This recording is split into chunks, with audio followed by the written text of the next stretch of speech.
Hezbollah ने Israeli बैरकों पर किया हमला। हिजबुल्लाह ने सोमवार को दक्षिणी लेबनान में इजरायली हमलों में अपने 3 सदस्यों की हत्या के जवाब में उत्तर में इजरायली प्रणित और अवीविम बैरकों पर मिसाइलों और मोर्टार से हमला किया है। समाचार एजेंसी शिन्हुआ की रिपोर्ट के अनुसार सोमवार शाम को हिजबुल्लाह के हमले के जवाब में इजरायली सेना ने लेबनानी ठिकानों पर तोपखाने से हमला किया। लेबनानी सेना कमान ने कहा कि इजराइल ने दक्षिणी लेबनान में कई सीमावर्ती क्षेत्रों पर बमबारी की और कई मोर्टार गोले रमीश शहर के बाहर एक लेबनानी सेना केंद्र के प्रांगण में गिरे, इससे एक लेबनानी अधिकारी घायल हो गया। यह घटना तब हुई है जब इजरायली सैनिक लेबनान से इजरायल में घुसपैठ करने वाले बंदूकधारियों से भिड़ गए और जवाब में सीमा पर हिजबुल्लाह के कई ठिकानों पर हमला किया। इसमें उसके 3 सदस्य मारे गए। फिलिस्तीन के इस्लामिक जिहाद आंदोलन की सैन्य शाखा अल-कुद्स ब्रिगेड ने कब्जे वाले फिलिस्तीन की सीमा पर किए गए ऑपरेशन के लिए अपनी जिम्मेदारी ली, जिसमें 7 इजरायली सैनिक घायल हो गए। हमास इजराइल हिंसा में मरने वालों की संख्या लगभग 1,600 तक पहुंची। हमास और इजराइल के बीच संघर्ष मंगलवार को चौथे दिन भी जारी रहा।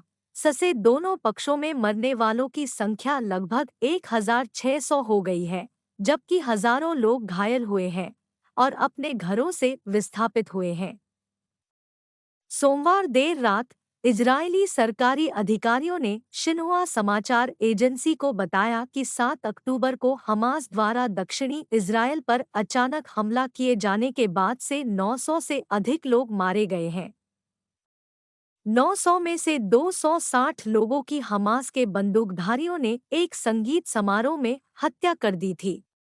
अधिकारियों ने कहा कि मरने वालों की संख्या बढ़ने की आशंका है, क्योंकि बचाव दल अभी तक उन क्षेत्रों तक नहीं पहुंच पाए हैं जहां हमास के आतंकवादी और इजरायली सैनिक अभी भी भीषण लड़ाई में लगे हुए हैं। इजरायली स्वास्थ्य मंत्रालय ने अपने नवीनतम अपडेट में कहा कि घायल लोगों की संख्या 2,616 हो गई है, इनमें 25 की हालत गंभीर है। हमास इजरायल संघर्ष में 11 अमेरिकियों की मौत, बाइडेन लीड। एक अमेरिकी राष्ट्रपति जो बाइडेन ने घोषणा की है कि हमास आतंकवादी समूह और यहूदी राष्ट्र के बीच चल रहे संघर्ष में कम से कम 11 अमेरिकी मारे गए हैं, इनमें से कई ने इजरायल में दूसरा घर बनाया है। सोमवार को व्हाइट हाउस द्वारा जारी एक बयान में राष्ट्रपति के हवाले से कहा गया कि कम से कम 11 अमेरिकी मारे गए लोगों में नागरिक भी शामिल हैं। इनमें से कई ने इजरायल में अपना दूसरा घर बना लिया था। बाइडेन ने यह भी स्वीकार किया कि कई ऐसे अमेरिकी नागरिक हैं जिनका अभी भी पता नहीं चल पाया है। हम उनके ठिकाने के बारे में अधिक जानकारी प्राप्त करने के लिए इजरायली अधिकारियों के साथ काम कर रहे हैं। उन्होंने कहा कि अमेरिकी नागरिकों की सुरक्षा चाहे घर पर हो या विदेश में राष्ट्रपति के रूप में मेरी सर्वोच्च प्राथमिकता है। बाइडेन ने कहा, यह संभावना है कि अमेरिकी नागरिक हमास द्वारा पकड़े गए लोगों में से हो सकते हैं। मैंने अपनी टीम को बंधक संकट के हर पहलू पर अपने इजरायली समकक्षों के साथ काम करने का निर्देश दिया है।